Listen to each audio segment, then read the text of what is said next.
नमः शिवाय। विद्येश्वर संहिता अध्याय 6वा। विद्येश्वर संहिता अध्याय 6वा। ओम नमः शिवाय। ब्रह्मा आणि विष्णू एक वादविवाद। सूत म्हणाले, मुनिजन, लिंग आणि मूर्ती दोन्हीही पूजनास योग्य आहेत, त्याच्या पूजनाने फल प्राप्त होते। मंदार पर्वतावर संतकुमारांनी नंदिकेश्वरांना शिवलिंगाचे अविर्तन कसे झाले या प्रश्नाचे उत्तर देताना ते म्हणाले, महात्मन, पुरातन काळी विष्णू शेषशाहीवर विराजमान झाले असता भगवती लक्ष्मी त्यांची सेवा करू लागली। त्यावेळी ब्रह्मदेव तेथे आले व विष्णूस म्हणाले, मी सर्व चराचराचा स्वामी आहे, तू आता मला वंदन कर। हे ऐकून विष्णुदेव म्हणाले, पुत्रा, तू माझ्या नाभी कमळातून प्रकट झाला आहेस, आज तू मला नमस्कार करावयास सांगतोस। हे ऐकून ब्रह्मदेव व विष्णू यांचा वाद वाढला। सर्व देव घाबरून गेले। देव तऱ्हेने कैलास पर्वतावर आले।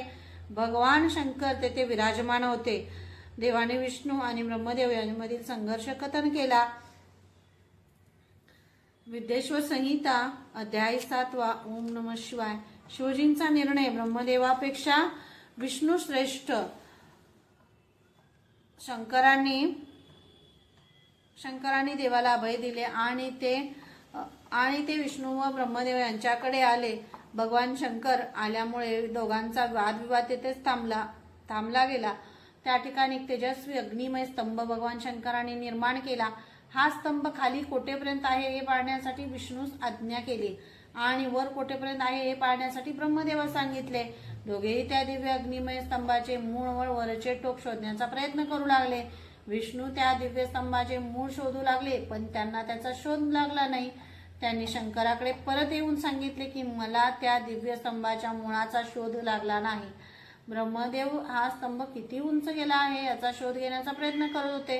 त्यांनाही शोध लागला नाही, परंतु त्यांनी खोटी साक्ष केतकी पुष्पास द्यावयास सांगून आपणास दिव्य स्तंभाचा शोध लागला असे सांगितले।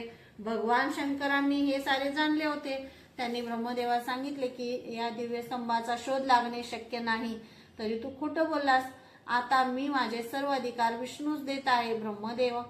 ब्रह्मदेवा, तुझ्यापेक्षा विष्णू श्रेष्ठ आहेत हे कायम लक्षात ठेव। ओम नमः शिवाय। विद्येश्वर संहिता अध्याय 8वा। शंकरांनी ब्रह्मदेव व केतकी पुष्पास दिलेला शाप। नंदिकेश्वर संत कुमारांना म्हणाले, ब्रह्माजीने खोटेपणा केला, ते खोटे बोलले म्हणून शंकर अतिशय क्रोधिष्ठ झाले। त्यांनी आपल्या तृतीय नेत्रातून कालभैरवाला प्रकट केले। शंकरांनी कालभैरवाला सांगितले की आता ब्रह्मदेवांना शिक्षा करावी। ताबडतोब कालभैरवाने ब्रह्मदेवाचे 5वे मुख कापून काढले। ब्रह्मदेव भीतीने थरथर कापू लागले। त्यांनी काळभैरवाचे पाय धरले। ही ब्रह्मदेवाची अवस्था पाहून विष्णूंना त्याची दया आली।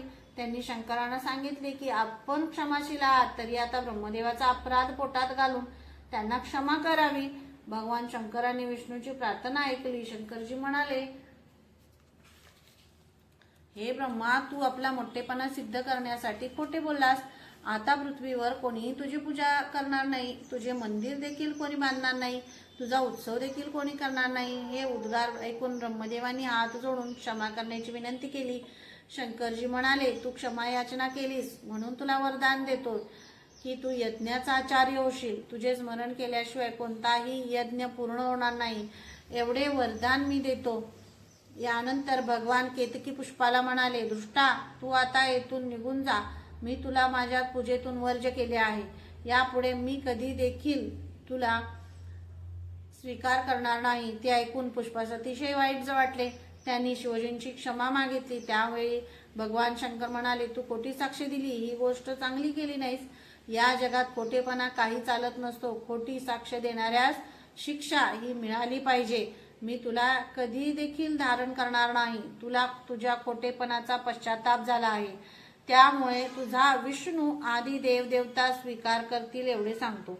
भगवान शंकरांनी काळभैरवांना प्रकट करून ब्रह्माचे 5वे तोंड तलवारीने छेदून टाकले। याचे कारण म्हणजे आपल्या मोठेपणासाठी खोटे बोलणे होय। या गोष्टीतून आपणही बोध घेतला पाहिजे आणि कधी खोटे बोलायचे नाही अशी प्रतिज्ञा करून त्याप्रमाणे वागले पाहिजे। ओम नमः शिवाय। विद्येश्वर संहिता अध्याय 9वा। शंकरांचे निर्गुण व सगुण स्वरूप लिंगपूजनाचा महिमा। श्री शंकर जे आपल्या स्वस्थानी निघाले त्यावेळी विष्णू व ब्रह्मदेवांनी त्यांना नमस्कार केला। ते म्हणाले, शिवजी, आम्हाला आपली पूजा करावयाची आहे, यासाठी अनुमती द्यावी विनंती आहे. शंकरांनी अनुमती देताच विष्णू व ब्रह्मदेवांना आनंद झाला. त्यांनी शिवजींना उच्च स्थानावर बसविले आणि त्यांची पूजा करण्यास प्रारंभ केला. हार गळ्यात घातला, नुपूर, बाकी, मुकुट आणि रत्नजडित कुंडले घातली. तसेच यज्ञोपवीत उत्तरीय वस्त्र, उटी, धूप, दीप, नैवेद्य, चामरे, ध्वज अशा अनेक उपचारांनी त्यांची मनोभावे पूजा केली. शंकरजी म्हणाले, आपण मनापासून केलेल्या पूजेने मी प्रसन्न झालो. यामुळे आजचा दिवस परमपवित्र मानला जाईल. ही तिथी शिवरात्री या नावाने प्रसिद्ध होईल.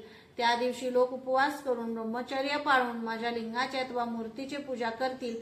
ते भक्त मला अत्यंत प्रिय होतील. माझ्या कृपेने ते सत्कर्मे करतील. ज्या दिवशी मी ज्योतिर्मय स्तंभ रूपाने प्रकट झालो ती मार्गशीर्ष महिन्यातील आद्रा नक्षत्र युक्त पौर्णिमा अथवा प्रतिपदा होती. म्हणून त्या दिवशी माझ्या लिंगाचे पूजन करावे, त्यामुळे पुण्यफळ लाभेल.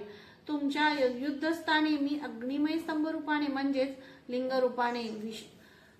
रूपाने विशाल स्वरूपाने प्रकट झालो होतो. त्यामुळे हा भूलोक लिंगस्थान म्हणून प्रसिद्ध पावेल. जे कोणी छोट्या स्वरूपाचे लिंग धारण करतील त्यांना मोक्षाची प्राप्ती होईल. मी अग्निमय रूपाने जेथे प्रकट झालो ते स्थान अरुणाचल या नावाने प्रसिद्ध पावेल. येथे अनेक तीर्थे प्रकट होतील. माझी 2 रूपे आहेत, एक निर्गुण निराकार व दुसरे सगुण साकार. ब्रह्मभाव हे माझे निर्गुण रूप आणि महेश्वर भाव हे सगुण साकार रूप आहे. मी सर्व विश्वाला व्यापून आहे. माझ्या स्वरूपाचा बोध होण्यासाठी मी लिंग रूपाने प्रकट झालो.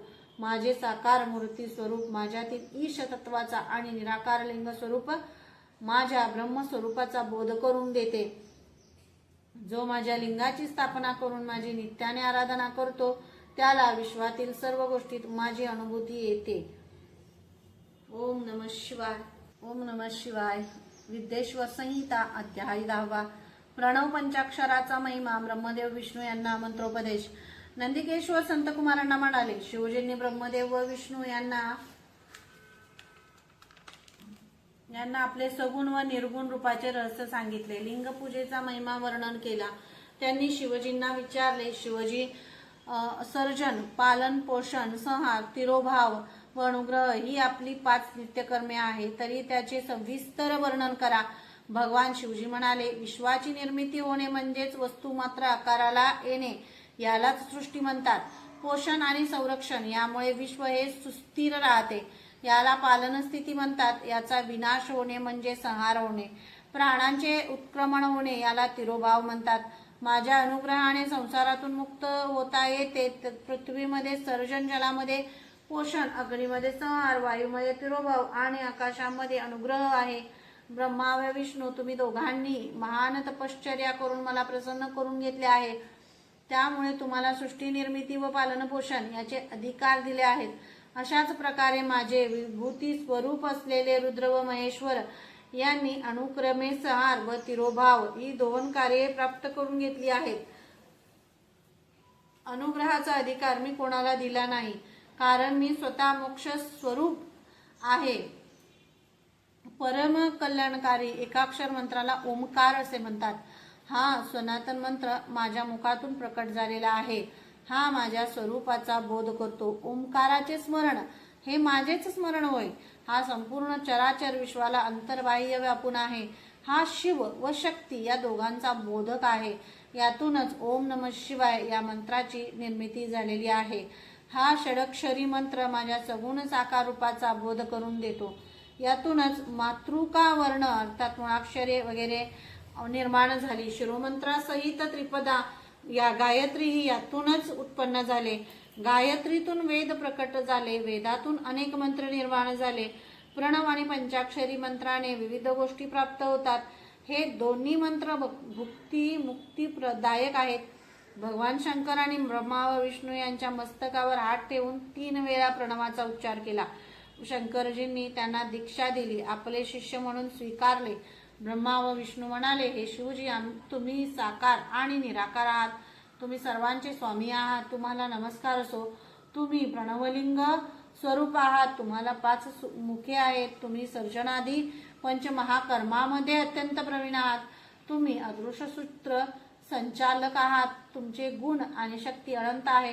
तुमचे सामर्थ्य गाद आहे. तुमच्या लीलाविलासाचे वर्णन करता येत नाही. तुम्हाला आमचा साष्टांग नमस्कार. अशा प्रकारे ब्रह्मदेव आणि विष्णू यांना प्रणव दीक्षा देऊन शंकर आणि पार्वती निघून गेले. ओम नमः शिवाय.